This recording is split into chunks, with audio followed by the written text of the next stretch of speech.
읽겠습니다. 하나님 말씀 마태복음 16장 24절에서 28절 말씀. 이 예수께서 제자들에게 이르시되 누구든지 나를 따라오려거든 자기를 부인하고 자기 십자가를 지고 나를 따를 것이니라. 누구든지 제 목숨을 구원하고자 하면 잃을 것이요 누구든지 나를 위하여 제 목숨을 잃으면 찾으리라. 사람이 만일 온 천하를 얻고도 제 목숨을 잃으면 무엇이 유익하리요? 사람이 무엇을 주고 제 목숨과 바꾸겠느냐? 인자가 아버지의 영광으로 그 천사들과 함께 오리니 그때 각 사람이 행한 대로 갚으리라. 진실로 너희에게 이르노니 여기 서 있는 사람 중에 죽기 전에 인자가 그 왕권을 가지고 오는 것을 볼 자들도 있느니라. 아멘.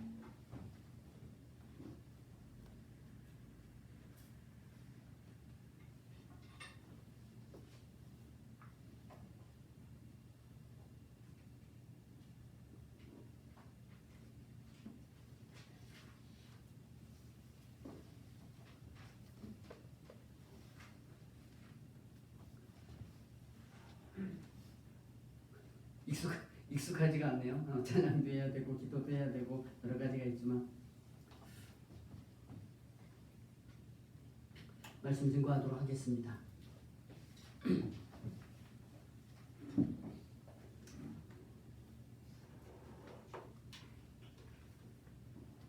오늘 저희들이 살펴볼 말씀 마태복음 16장 24절서부터 28절 말씀인데요.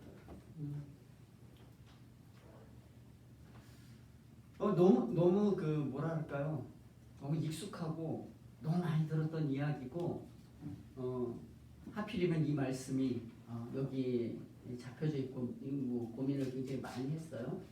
그러나 이 말씀을 통하여서 다시 한번 신앙을 점검하는 시간이 되기를 소망합니다. 지금 저희들은 그 마태복음을 살펴보고 있는데요.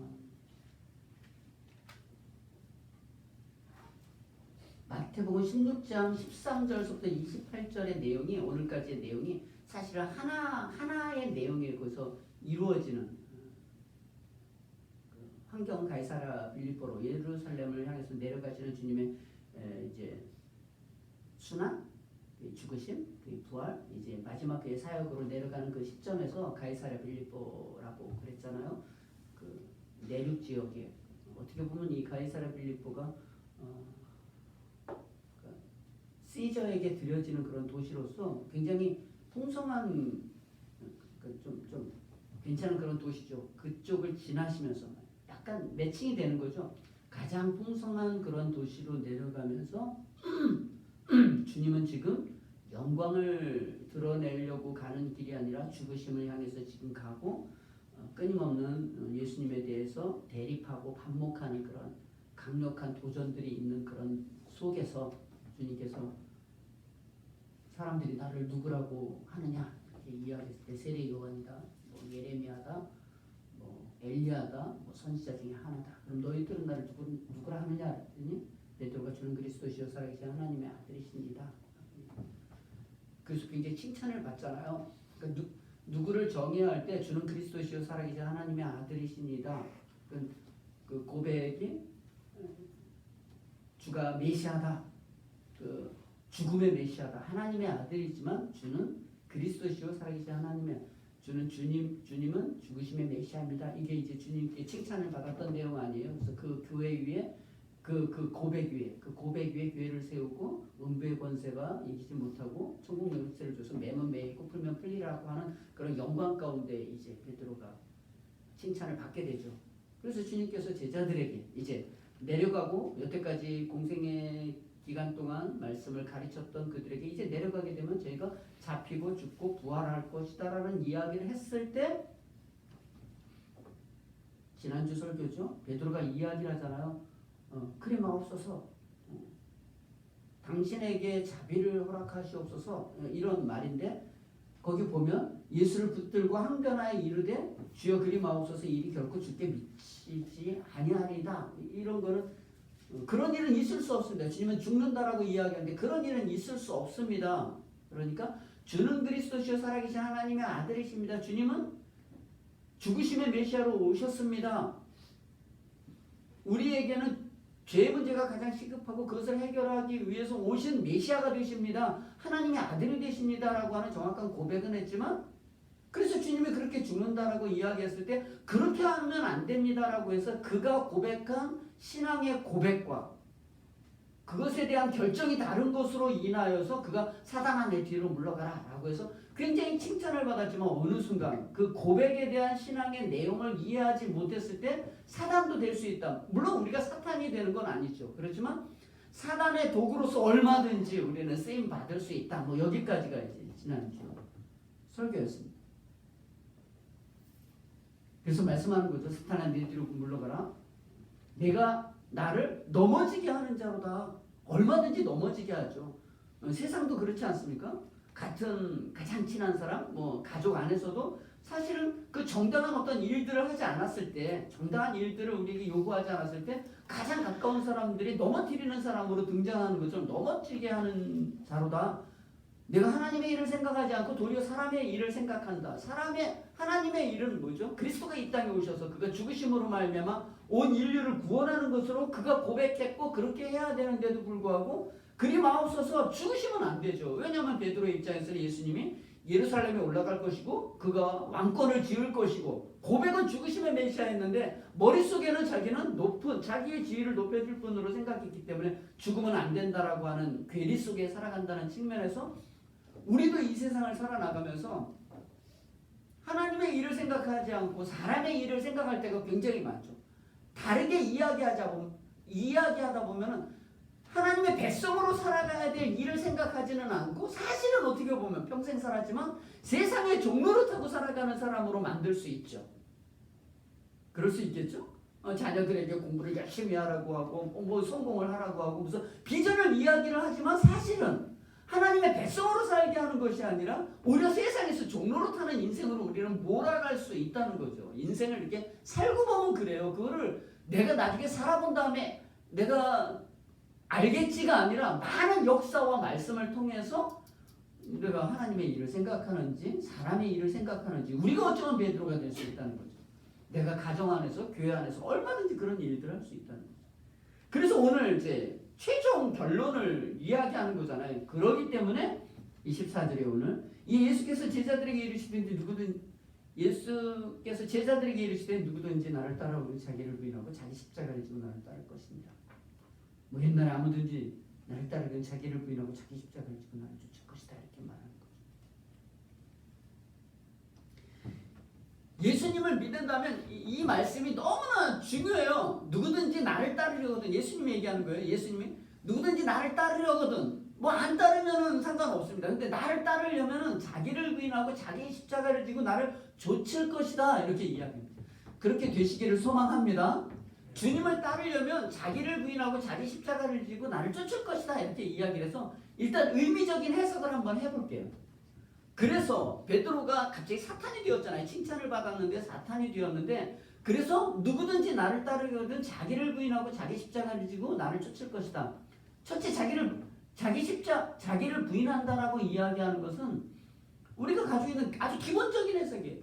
예수님을 따른다라면 내가 가지고 있는 어떤 생각들이 있잖아요. 내가 가지고 있는 어떤 욕심, 욕망, 원함, 소원, 간절함 이런 모든 것들을 부인해야 된다는 거예요.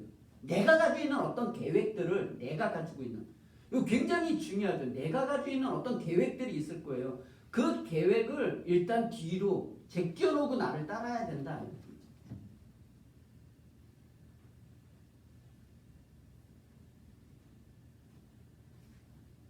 두 번째는요. 십자가를 진다는 것도 마찬가지예요. 자기를 부인한다는 것은 어떻게 보면 좀 소극적인 거잖아요. 내가 가지고 있는 소망, 기대, 바람 그게 무엇이 됐든지 그게 일단 제껴져야 되고 그리고 내 십자가를 지고 자기 십자가 자기를 부인하고 너를 부인하고 자기 십자가를 지고 이 십자가라고 하는 것 자기 십자가라고 이야기하는 것은 뭐 대표적으로 예수님을 이야기할 수 있죠. 예수님께서 십자가를 이렇게 지고 우리를 위해서 죽으셨잖아요. 자기를 증명하는 것이 아니라 신이신 예수님께서도 친히 자기가 십자가에 달려 죽으심으로 말미암아 우리를 살려낸 것 같이. 그래서 예전에는 이 로마 시대 이 십자가의 처형이라고 하는 것은 그 십자가를 처형 당해야 되는 그 십자가를 자기가 지고 올라가서 자기가 거기서 매달려서 죽습니다. 그렇게. 이게 소극적이라면 적극적으로 주님께서 자신을 위해서 죽은 것이 아니라 우리를 위해서 죽은 것처럼 우리들도 나의 모든 정과 욕심과 소망과 기대, 내가 추구하는 어떤 것들을 적극적으로 내가 직접 십자가에 매달아서 죽는다. 자기 희생이죠, 완전히. 그리고 쫓을 것이다 라고 이야기하는 이 내용은 자기를 부인하고 자기 십자가를 지고 나를 쫓을 것이다 라고 이야기하는 이 단어가 현재 진행형으로 되어 있어서 현재 진행형으로 되어 있어서 명령형이고요. 그래서 계속적으로 반복적으로 지도록 되어 있어요. 계속적으로 쉬지 않고 끝까지. 결국 주님께서 이 이야기 아무든지 나를 따르거든 자기를 부인하고 자기 십자가를 지고 나를 쫓을 것이다 라고 베드로에게 이야기한 그 모든 내용 속에서 모든 하나님의 백성이라면 저도 여기 있잖아요. 저도 여기 있는데 모든 하나님의 백성들 그 제자들 그를 따르고 그를 추구하는 모든 사람들은 동일하게 요구하는 것이 마치 주님께서 우리를 위해서 십자가에 지시고 죽으신 것 같은 삶으로 우리를 요구하고 있다는 거죠. 이게 굉장히 불편해요. 이게 정말 불편합니다. 처음에 설교 준비를 할 때 이런 생각을 했어요. 아무든지 나를 따르고 누구든지 나를 따르거든 자기를 부인하고 자기 십자가를 지고 나를 쫓을 것이다. 자기가 가지고 있는 소망과 기대, 욕심 이걸 다 버리고 주님을 따른다? 적극적으로? 계속 반복적으로? 그래서 이제 이렇게 생각을 해보는 거죠. 신앙생활을 우리는 그렇게는 안 하죠. 그래서 우리의 많은 신앙생활이 엉터리일 수밖에 없는 거예요. 그래서 또 한 번 생각해봤어요. 왜 그러면 주님은 우리를 따를 때 너를 부인하고 네가 생각하는 소망과 기대 이런 것들을 다 버리고 나를 따르라고 하는가? 강력하게 그것을 왜 반복적으로 요구하고 있는가? 왜 그렇게 하고 있는가? 새로운 가치체계라는 거예요. 이쪽은. 새로운 가치체계. 우리가 생각하는 어떤 기준과 방향이 있잖아요. 그것과 다른 부르심이라는 거예요. 다른 부르심. 우리를 부르신 분이 다르고요. 그분이 목적하고 그분이 계획하고 그분이 기대하는 것이 다르다는 거예요. 그 다른 결정을 그래야만이 음부의 권세가 우리를 이기지 못하고 천국 열쇠를 우리가 가지고 있어서 내면 매이고 풀면 풀리는 역할을 이걸로 할 수 있다는 거예요. 이걸로. 전혀 다른 거죠. 주님을 따른다라고 이야기하는 것은 성경에도 나와 있는 것처럼 그들이 터전으로 삼던 모든 물고기와 배, 그 부모를 떠나서 오는 것처럼 그래야 새로운 가치체계가 만들어지는 것처럼 너를 부인하고 자기를 부인하고 십자가를 지지 않고서는 여기는 올 수 없는 거예요. 그거는 매일매일 점검해야 되고요. 매일매일 확인해야 되는 우리의 삶이라는 거죠.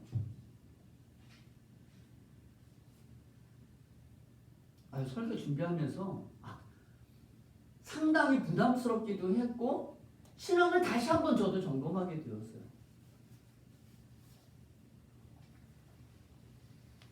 한번 그러면은 주님께서 정말 성경을 통해서 우리에게 그렇게 요구하는 그런 내용들은 어떤 것인가 몇 개 좀 살펴보고 가려고 하는데요.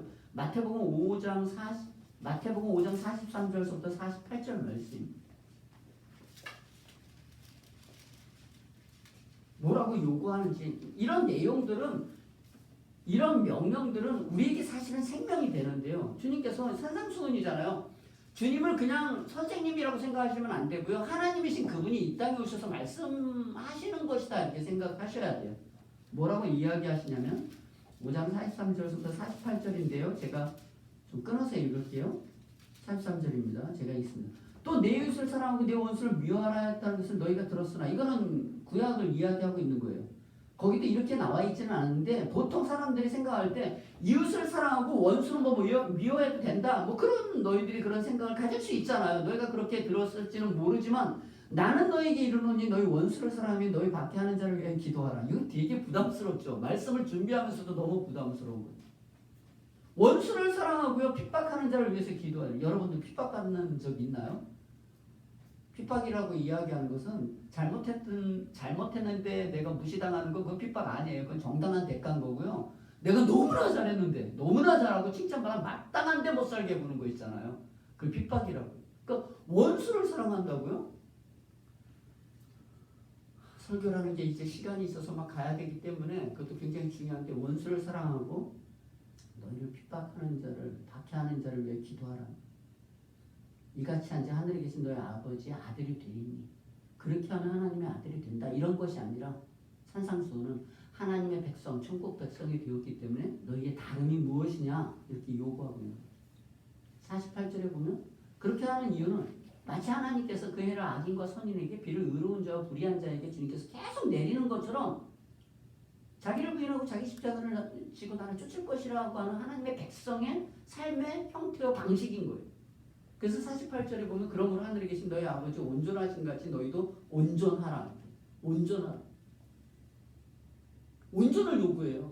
이렇게 불완전한 사람에게 주님이 우리에게 그건 한 번에 완성이 되는 것이 아니라 그렇게 해야만이 된다는 것이 아니라 그 방향으로 끊임없이 너의 정과 욕심과 소망과 기대를 다 버리고 끊임없는 전투적인 그 싸움을 너희들이 해야 된다 이렇게 이야기하는 거죠.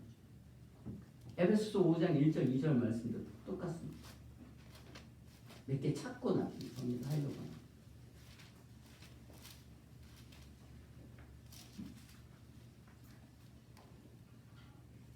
(5장 1절 2절) 제가 읽습니다. 그러므로 사랑을 받은 자녀같이 너희는 하나님을 본받는 자가 되고 그리스도께서 너희를 사랑한 것 같이 너희도 사랑 가운데 행하라. 그는 우리를 위해 자신을 버리사 향기로운 제물과 희생 제물로 하나님께 드리셨느니라. 바울이 감옥에 있는데 에베소 성도들에게 이야기해요. 뭐라고요? 그러므로 사랑을 받는 자녀같이 사랑을 받았고 지금도 받고 앞으로도 받을 사람들이잖아요. 그러므로 사랑을 받는 자녀같이 너희는 하나님을 본받는 자가 되라고 이야기하는 건 하나님 이거는 그 옛날에 파마 있잖아요. 파마 찍는 것처럼 찍어내라 이렇게 이야기. 하나님을 본받는 것 같이 너희들이 사랑을 받는 자같이 하나님을 본받는 이게 본을 딱 본을 떠내는 거죠. 다른 사람을 떠내는 것이 아니라 내 생각대로 하는 것이 아니라 본을 떠는 거죠. 그리스도께서 너희를 사랑한 것 같이 너희도 사랑 가운데서 행하라. 그는 우리를 위해 자신을 버리사 향기로운 제물과 생축으로 옛날엔 생축이고 지금은 희생 제물로 하나님께 드렸다. 그리스도께서 너희를 사랑한 것 같이 요한복음에서도 얘기하잖아요. 너희가 서로 사랑하라. 내가 너희를 사랑하고 서로 사랑하면 너희가 내 제자가 되리라. 그 주님의 제자, 하나님의 백성, 그를 따르는 사람은 자기를 부인하고 자기 십자가를 지고 나를 쫓는데 그리스도께서 너희를 사랑한 것 같이 서로 사랑하라는 거예요. 그 똑같은 사랑으로. 주님은 어떻게 사랑했느냐? 향기로운 제물과 희생 제물로 옛날에는 생축이는데 살아있는 제물로 그렇게 사랑하라. 굉장히 부담스럽죠. 또 부담스러운 거 계속 가야 되는데요. 요한복음 하나만 더 찾아보겠습니다. 요한복음 12장 24절 말씀.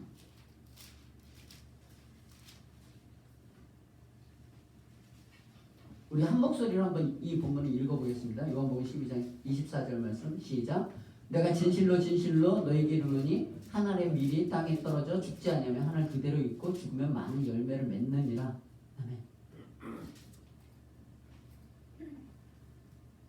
성경을 이렇게 읽잖아요. 이 하나님의 말씀을 이렇게 읽으면은 지금 처음에 답답한데 이게 암호가 아니잖아요. 주님이 지금 예루살렘에 종려주일날 올라가시면서 하시는 말씀이에요. 나귀 타고 입성하시면서 뭐라고 이야기를 하냐면 내가 진실로 너희에게 이르노니 한 알의 밀이 땅에 떨어져 죽지 않으면 한 알 그대로 있고 죽지 않으면 한 알 그대로 있고 죽으면 많은 열매를 맺는 하나님의 백성 제자들이 따라가는 삶이 하나님의 온전하신 가치 하나님을 본받는 사람 그리스도께서 향기로운 제물과 희생제물로 우리를 위해서 죽으신 것 같이 여기는 죽기까지 요구하는 거죠. 하나 그대로 나 혼자 잘 사는 것이 아니라 죽기를 요구하는 데까지요.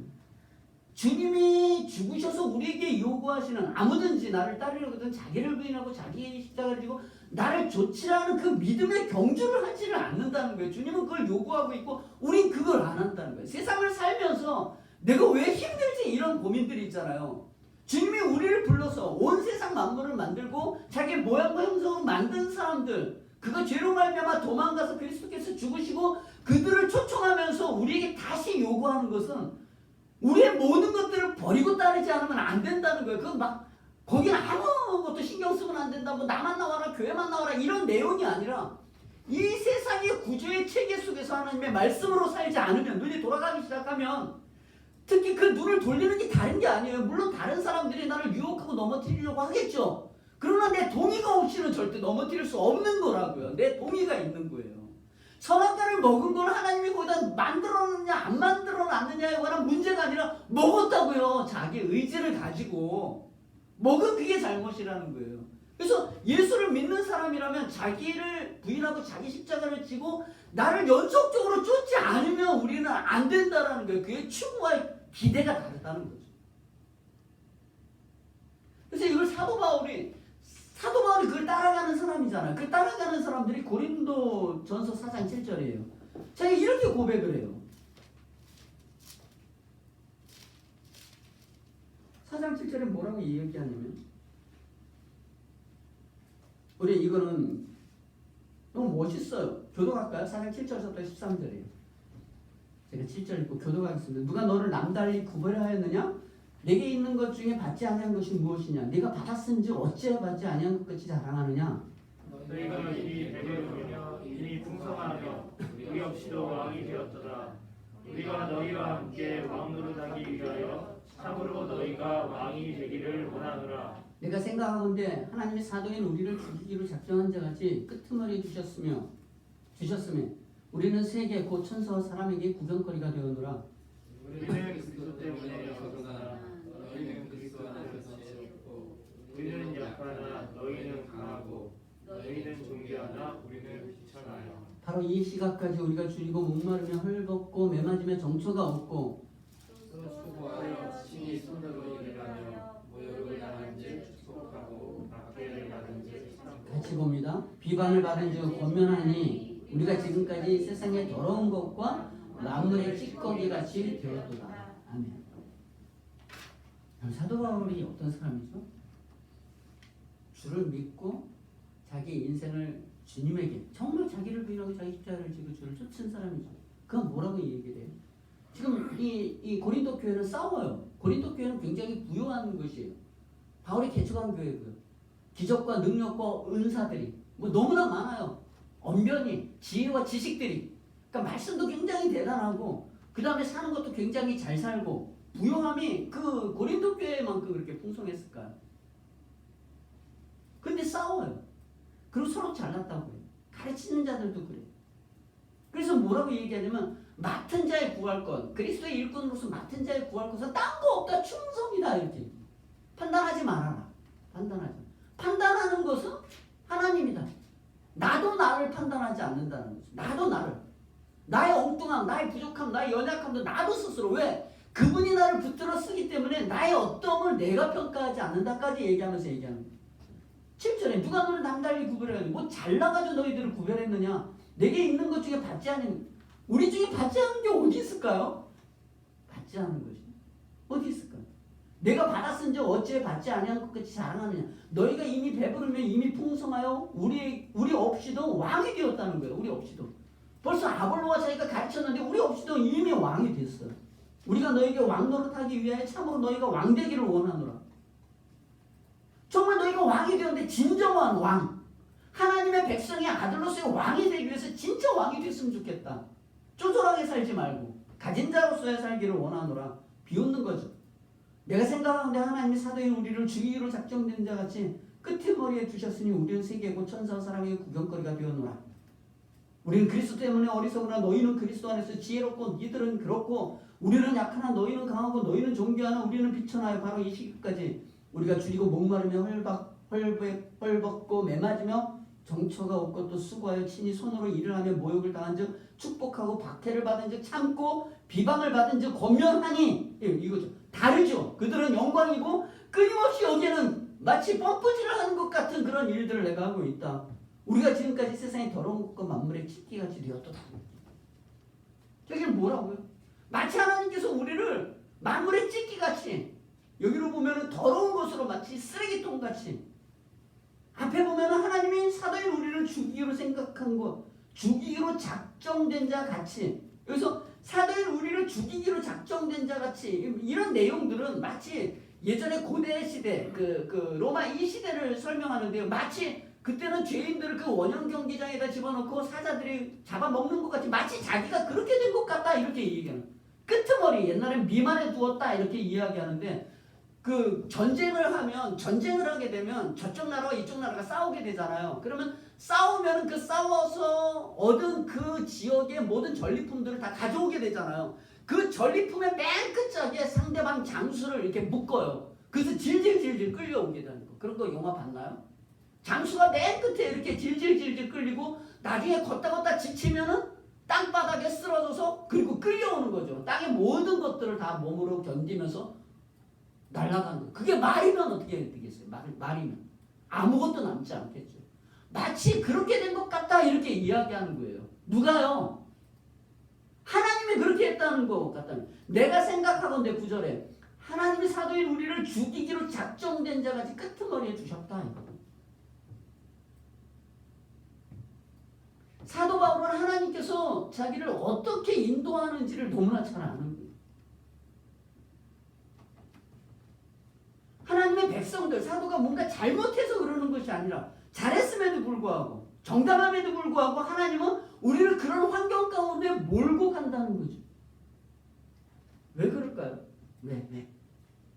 그러한 방법들을 통해서만 하나님의 백성들이 살아난다는 것을 알기 때문에 그래요. 그 방법을 통해서만.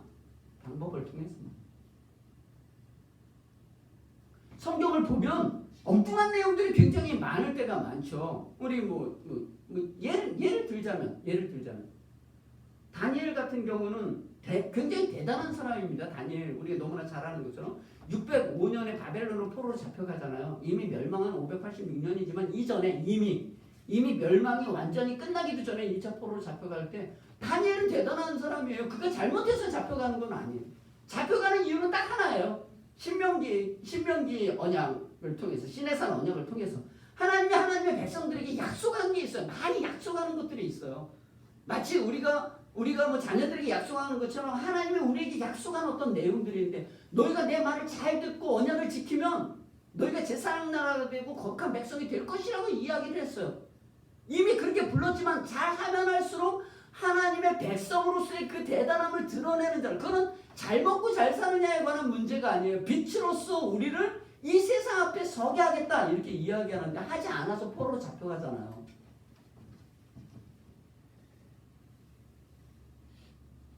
그때가 20세가 넘지 않았을 나이죠. 왜 잡혀가는 거예요? 다른 사람은 왕들이나 지도자들이 잘못했기 때문에 잡혀가는 건 괜찮은데 왜 그 어린 청년들의 사드락과 메삭과 아벤느고와 함께 왜 잡혀가느냐는 거예요. 하나님은 그러한 일들을 행하세요. 그가 잡혀가가지고 어디서 총리가 돼서 그가 유명한 사람이 되었다. 이건 세상 얘기예요. 그건 전기예요.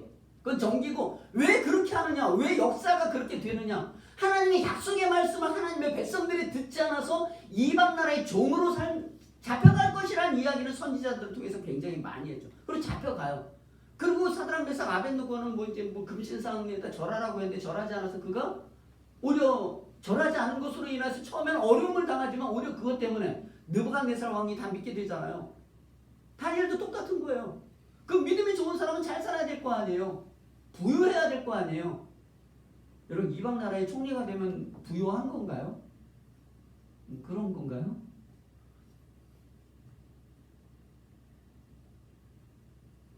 이 세상의 논리는 뭘 해도 돈만 많이 벌면 된다.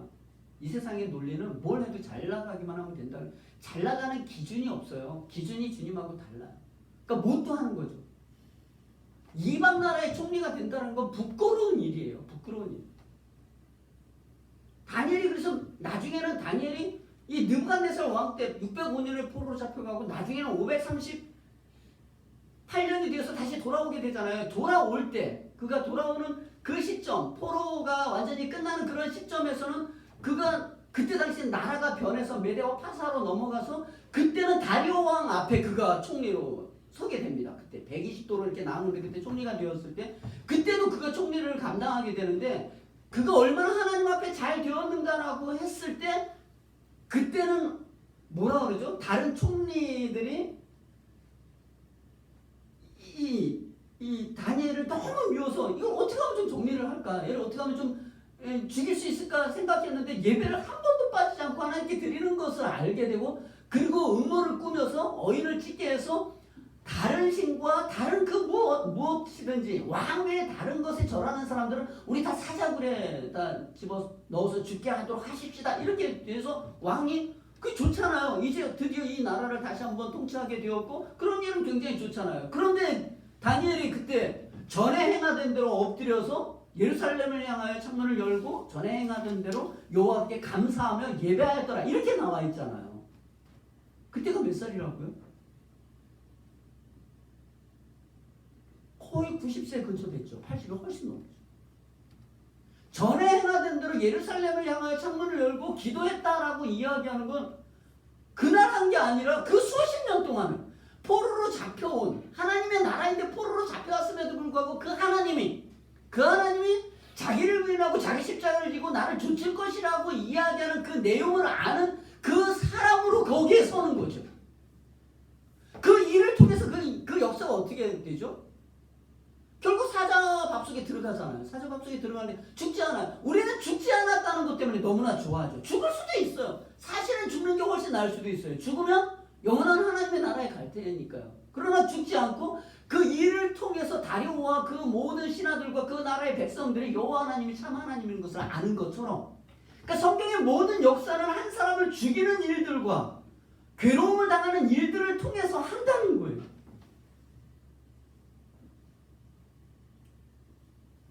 십자가죠. 십자가. 원래 십자가는 뭐죠? 이거 십자가는 뭐죠? 십자가는 귀걸이하거나 목걸이하는 데 쓰는 게 아니에요.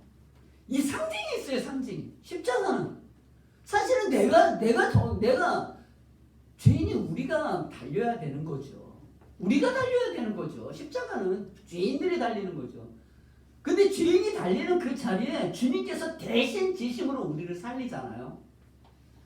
똑같은 방법을 이 세상에 우리에게 요구하고 있는 거예요. 우리로 말미암아 세상에서 우리가 다른 사람을 위해서 십자가에 달려 죽기를 기대하는 왜 그 방법을 왜 하는데요? 왜 그렇게 할까요?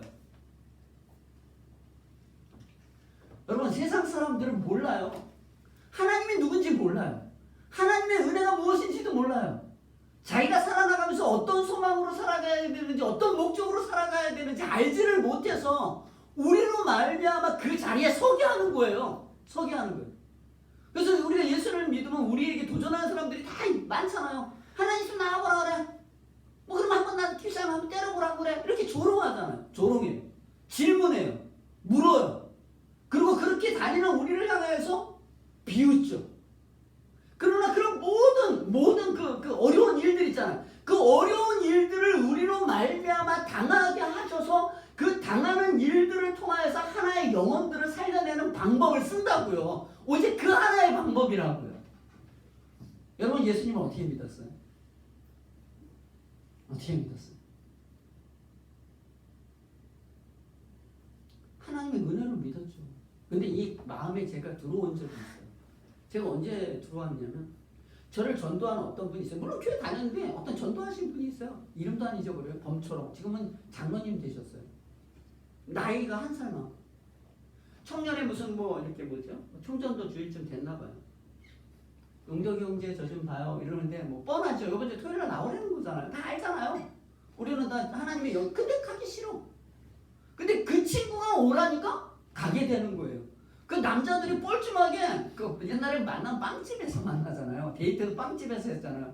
빵집에 딱 앉았는데 뭐 그때도 뭐 닭도 먹을 수 있고 뭐 여러 가지가 있는데 남자들이 뻘쭘하게 빵집에 앉았는데 빵 하나 시키고 그리고 우유 하나 시키고 무슨 데이트하는 것도 아니고 그러면서 벌벌 떨면서 이제 애운 거 얘기해야 되잖아요. 애운 거 내가 문 밖에서 두드리러니 누구든지 내 음성을 듣고 문을 열면 내가 너에게로 들어가 그러도록 먹고 그로 말미암아 살리라. 이렇게 주님께서 말씀하셨습니다. 그랬을 때 제가 똑똑했으면 어떻게 했어요? 그 어느 교회에서 얘기하는 줄 알아? 그럼 어디 본문에서 나온 건지 알아? 저도 몰라요. 자기도 아마 모르고 했을지도 몰라요. 전도사님이 하라고 했으니까 너 용덕이 맡아 뭐 이렇게 됐을지도 몰라요. 그 떨면서 버벅거리면서 애워는 그 말씀을 보면서 네가 오라면 가지.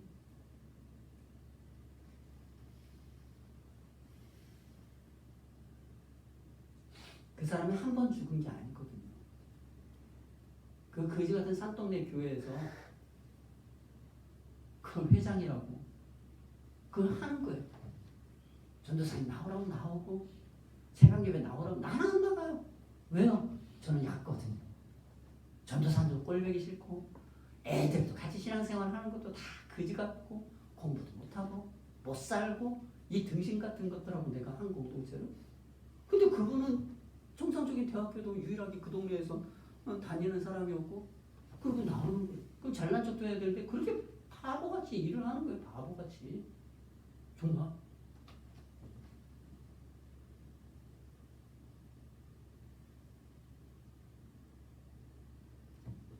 그의 말재주와 실력이 아니라 그가 가는 일에 태초에 빛이 있으라 하신 그 하나님의 영광의 빛이 그 속에 비치게 하는 거죠. 죽으심을 통해서.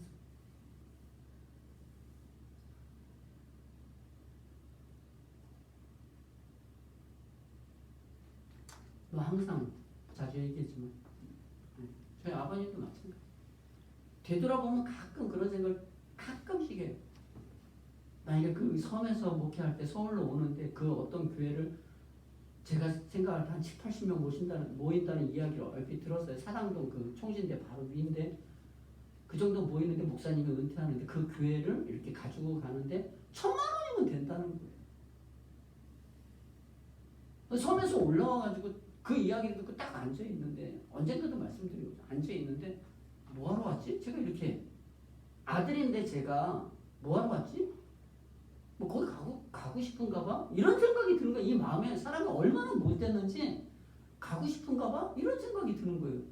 사실은 제가 가진 돈과 다른 사람을 이용해가지고 얻는다. 내가 수단이 좀 좋았다면 얻었으면 아마 교회 하나 사줬을지도 몰라요. 그리고 어떤 집사님은 아빠에게 찾아와서 100만 원인가 200만 원을 내놓으면서 조금 보태서 할 수만 있어요. 1,000만 원인데 그거 할 수 있으면 하세요. 이렇게 이야기해요. 그 집 주인이 매달 400씩 받아요. 상업은행에다 사업을 놓고 400씩 받아요. 그러면 그거 얼마든지 사줄 수도 있는 거잖아요. 좀만 이렇게 만일에 그런 일을 하면 가만히 월요일날 와서 앉아가지고 있다가 그리고 떠나는 거예요. 금요일쯤 돼가지고 떠나는 그 속에 그래도 여기 오고 싶은가 봐 이런 생각. 아무 말도 안 하고 딱 앉아서 성경 보고 그냥 앉아만 있는 거예요. 뭐 기도하는 거겠죠. 아니면 연락을 기다렸나? 살아있으면 물어보고 싶어요. 아빠 연락 기다려요? 누가 돈 줄까 봐? 왜 여기 와서 앉아있는 거예요? 거기서 있으면 안 되고 여러 가지 그 안에 내용이 있겠죠. 근데 금요일은 딱 떠나시더라고. 그리고 그거 끝난 거예요. 없었던 일이 그냥 돼버린 거죠. 그리고 제가 섬에 갔을 때 저를 이렇게 배 태워주면서 이렇게 땅바닥에서 이렇게 다리 이렇게 하면서 야 용도가 아빠는 이 마음은 끊임없이 저 육지를 향해서 나가고 있다.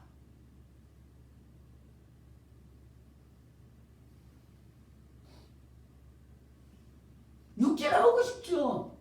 얼마든지 주를 대해서도 자기는 가고 싶죠. 우리 실력이잖아요. 우리 실력. 똑똑한 사람은 어때요? 얼마든지 사람들을 좀 많이 알아놔서 여기다 줄 대고 공부는 여기고 뭐 병원은 여기고 또 뭐 자동차는 여기고 사업은 여기고 또 여기는 여기고 쫙 많은 뭐 인맥을 만들어가지고 자기의 부유함을 그 사람들의 모든 것들을 빨아서 자기 것들을 채우려고 하잖아요. 설령 내가 그렇게 하지 않는다 할지라도 그런 것을 부러워하면서 살아가는 거잖아요. 인맥. 근데 주님은 어떻게 이야기하는 거라고요? 죽음으로써 드러내는 거예요. 죽음으로 일을 하는 거죠. 주님이 마치 그렇게 했던 것처럼 우리를 그렇게 사용한다는 거예요.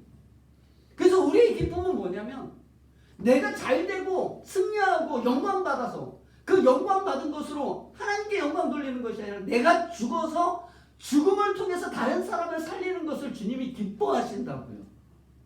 다르죠. 우리의 소망이 뭐예요? 우리의 소망. 나도 잘되고 주님도 잘됐으면 좋겠잖아요.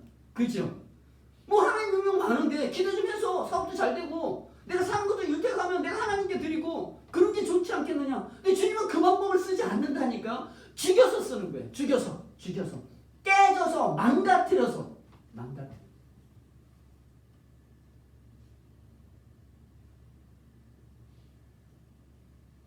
마태복음 11장 2절 말씀입니다. 마태복음 11장 2절.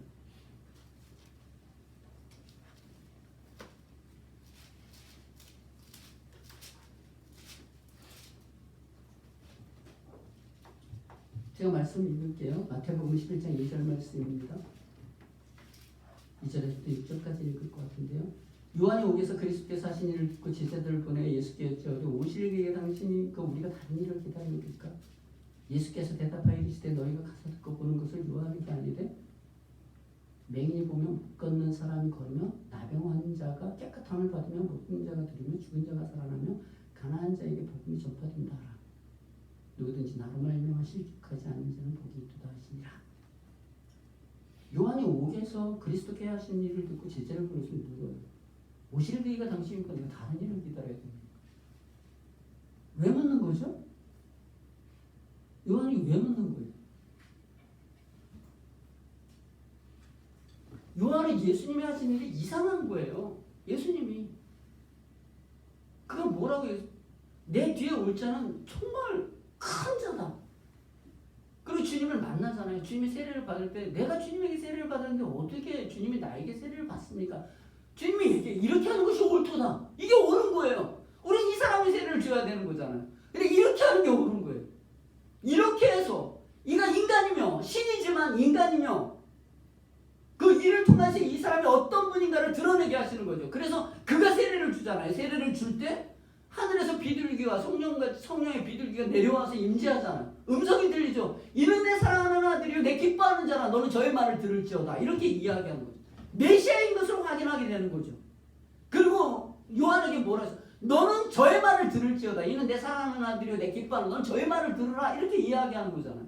주님의 말을 듣는 거죠. 주님의 말을 듣기 전에 요한은 생각한 거예요. 회개하라 천국이 가깝다 막 외친 거죠. 하나님의 나라의 도래에 대해서 이해를 했어요. 그리고 예수님을 본 거예요.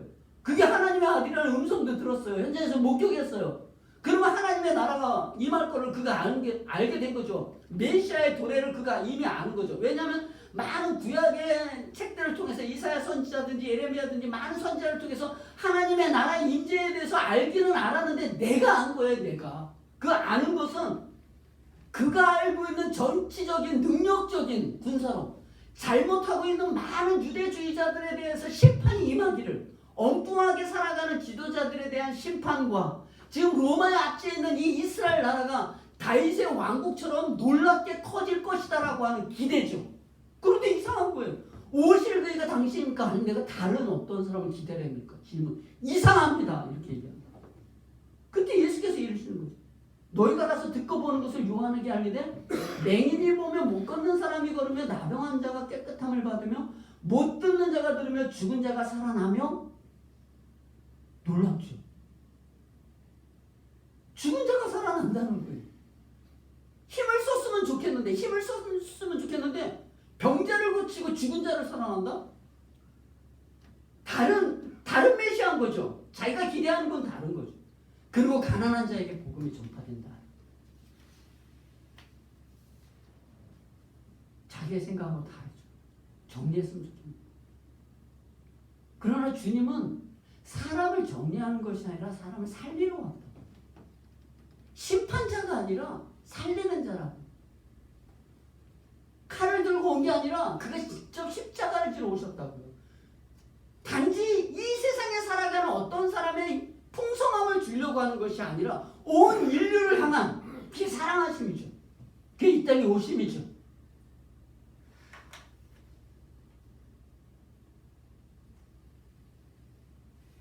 우리의 자리예요. 우리의 자리.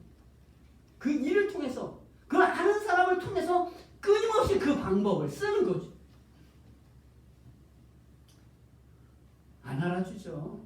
안 알아주기만 합니까? 조롱하죠. 너나 잘 믿어. 뭐 이런 식인 거죠. 너나 잘 믿어. 물론 예수를 믿는 사람들이 이렇게 집중적으로 갈까요? 못 가죠. 그러나 최소한 알고는 있어요. 죽음을 통해서 주님을 살리는구나. 십자가의 영광이 뭐예요? 십자가의 영광이. 왜 일을 그렇게 하지? 내 생각에는 이렇게도 하고 저렇게도 했으면 좋겠는데.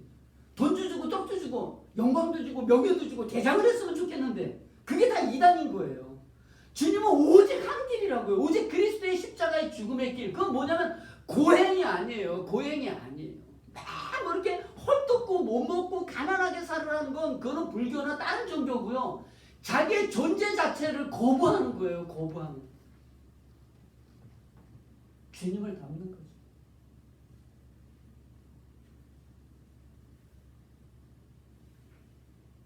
이게 안 돼서 기도하는 거예요. 이게 안 돼서. 뭐 해달라고 기도하는 것이 아니라 예수님이 이 땅에 오셔서 계속 기도한 내용은 딱 이거 하나예요. 주님이 주신 사역 하나 감당하기 위해서 기도하는 거죠. 우리의 모든 기도의 내용은 그것으로 되어야죠. 하나님, 제가 죄를 감당하지 못합니다. 내 안에 있는 욕심, 탐심, 우월, 자랑, 욕망. 우리 이 세상 살면서 뭘 포기할 수 있어요? 뭘 포기할 수 있어요? 돈 얼마를 포기할 수 있어요? 돈 얼마? 시간은 얼마예요? 시간은 얼마? 어느 정도의 인생을 주님께 드리려고 하는 거예요? 우리는 요만큼 주고 이거 하려고 하는 거예요. 주님은 다 와서 그의 사람으로 살기를 원하는 거죠.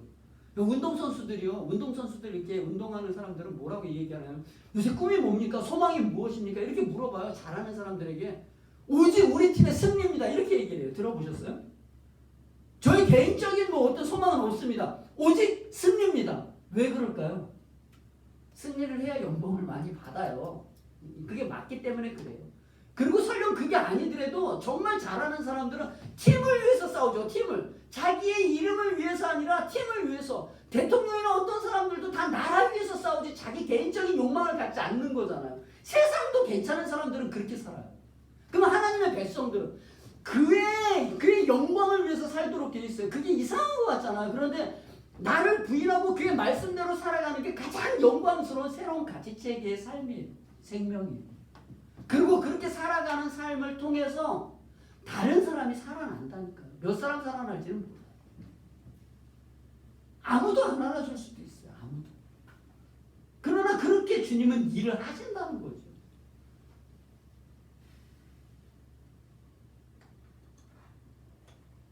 마지막 한 절만 보겠습니다.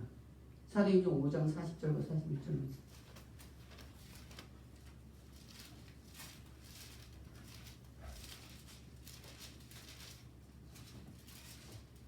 사도행전 5장 40절 41절 같이 읽습니다. 시작. 그들이 옳게 여겨 사도들을 불러들여 채찍질하여 예수의 이름으로 말하는 것을 금하고 놓으니 사도들은 그 이름을 위하여 능욕받는 일에 합당한 자로 여기심을 기뻐하면서 공회 앞을 떠나니라. 아멘. 그들이 옳게 여겨 이렇게 되어 있잖아요. 그들이 옳게 여겨. 이게 어떤 사건이냐면 베드로와 요한들이 끊임없이 주의 복음을 전하는 거예요. 예전에 예수님 죽을 때 다 도망갔는데 예수님의 죽으심을 보면서 하나님의 일을 그렇게 하는 거구나. 누구든지 나를 따르려고 하든 자기를 위하여 자기 십자가를 지고 나를 쫓을 것이라는 이야기를 알았을 거 아니에요. 주님의 주되심을 보았잖아요.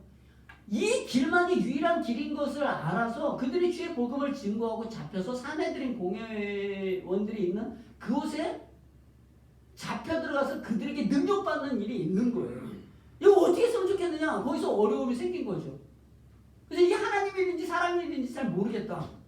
그럼 하나님 일인데 이들을 막는다면 우리는 큰 하나님 앞에 범죄하는 일이 될 것이고, 왜냐하면 전도하는데 뭐 3,000명, 5,000명씩 얘기하니까 하나님의 일을 방해하는 것이고, 가만히 내버려뒀다가는 이거는 우리를 소요 사건이 있을 것이니까 어떻게 하면 좋겠냐.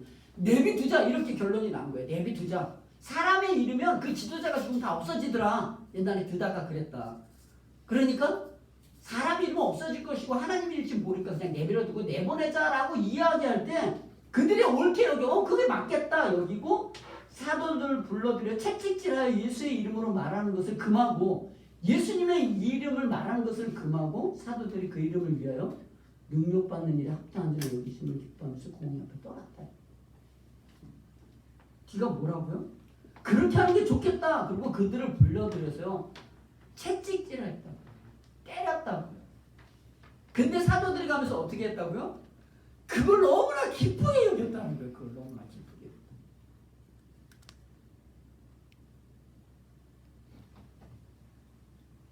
여러분 예수님 믿는 사람들이 이거 안 해요. 능력받는 걸 싫어해요. 얼마나 자존심 상해야 하는데요. 자존심. 주님은 자기를 부인하고 자기 십자가를 지고 나를 쫓을 거라고 얘기해요.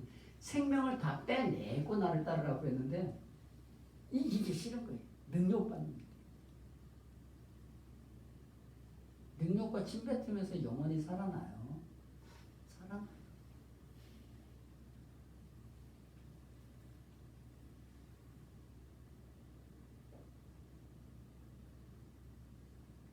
왜 아이들은 엄마를 찾을까요? 아빠를 안 찾고 왜 아이들은 엄마를 찾을까요? 다 그런 건 아닌데 성향상 엄마는 무한한 사랑이에요.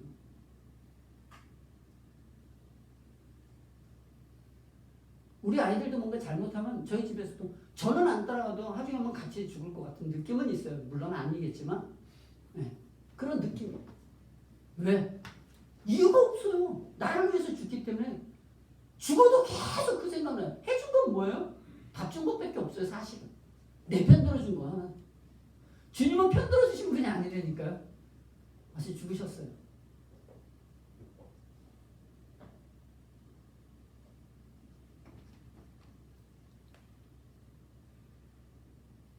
여러분 능력받는 일에 서세요. 다른 것 때문에 쓰는 게 아니잖아요. 주님 때문에. 주님. 요즘 세상이 너무나 어렵잖아요. 근데 사실 어렵지만 주님의 고난은 유익이라고 했잖아요. 우리를 견고하게 한다고 했잖아요. 여러분 믿으세요? 예, 훨씬.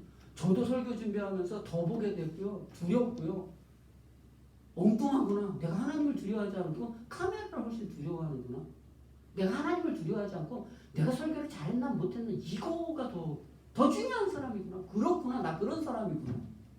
그건 몰랐어요? 성도들은 그러겠죠. 우리가 그렇다고. 능력 받는 거예요. 부끄러움 당하는 거예요. 엉뚱하다는 소리를 듣는 거예요. 그러나 그 일을 통해서 하나님의 백성들을 살린다라는 것을 믿고 가는 거죠. 예. 이 코로나가 있고 또 코로나 없으면 다른 거 또 생깁니다. 계속 세상은 끊임없이 우리 환난을 당하나 담대하라 내가 세상을 이겼다 이렇게 얘기하고 여러분 자기를 부인하면서 주님을 따르시기를 원하고요. 그래서 오늘 본문 다시 마태복음 16장을 가면 이제 읽으면 이제 끝나게 되는 거겠죠. 그래서 사탄이 될 수 있기 때문에 누구든지 나를 따르면 자기를 부인하고 자기 십자가를 지고 쫓지 않으면 안 된다. 자기 십자가를 지고 쫓는다라고 하는 것은 죽음을 통해서만 일을 행하신다. 그거는 알고 있느냐? 누구든지 제 목숨을 만일에 곁다리로 붙어서 구원하면서 나도 영광 받기를 원하면 이룰 것이요. 이런 내용이잖아요. 같이 하면 안 되나요? 나도 영광, 주님도 영광. 세례 요한이 뭐라고 얘기한 줄 아세요? 그는 흥해야 되고 나는 쇠해야 된다는 거예요. 아니 같이 흥흥이 나지 왜 굳이 그는 흥하고 나는 쇠해야 돼? 쇠하는 일들을 죽음을 통해서 해야 되기 때문에. 그래서 구원하고자 하면 잃을 것이 누구든지 나를 위하여 제 목숨을 잃으면 찾을 것이다. 새로운 것을 찾는 거예요. 새로운 자기 정체성을 찾게 되는 거죠. 사람이 만일 온 천하를 얻고도 제 목숨을 잃으면 무엇이 유익하리요? 뭐 질문 하나 많아요. 물어보면 뭐예요? 말해 뭐해죠? 사람이 무엇을 주고 제 목숨과 바꾸겠느냐? 뭘 바꾸겠어요? 목숨에 관한 생명에 관한 문제인데 인자가 아버지의 영광으로 그 천사들과 함께 오리니 오시겠죠. 그때 각 사람의 행한 대로 갚을 것이다.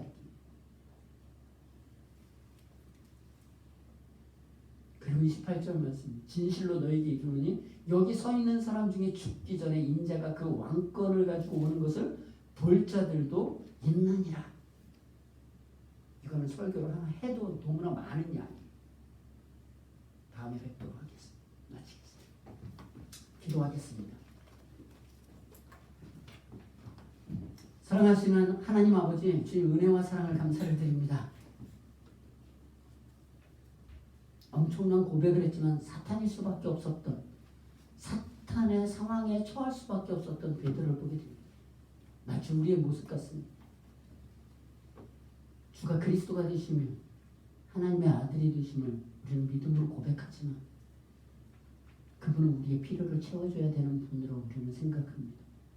우리에게 영원한 생명을 주었고 영원한 생명으로 살라고 하는 것을 모르고 끊임없이 세상의 것을 달라고 하는 어쩔 수 없는 우리의 모습이 아닌가 생각하게 됩니다. 그러나 주님 말씀하십니다.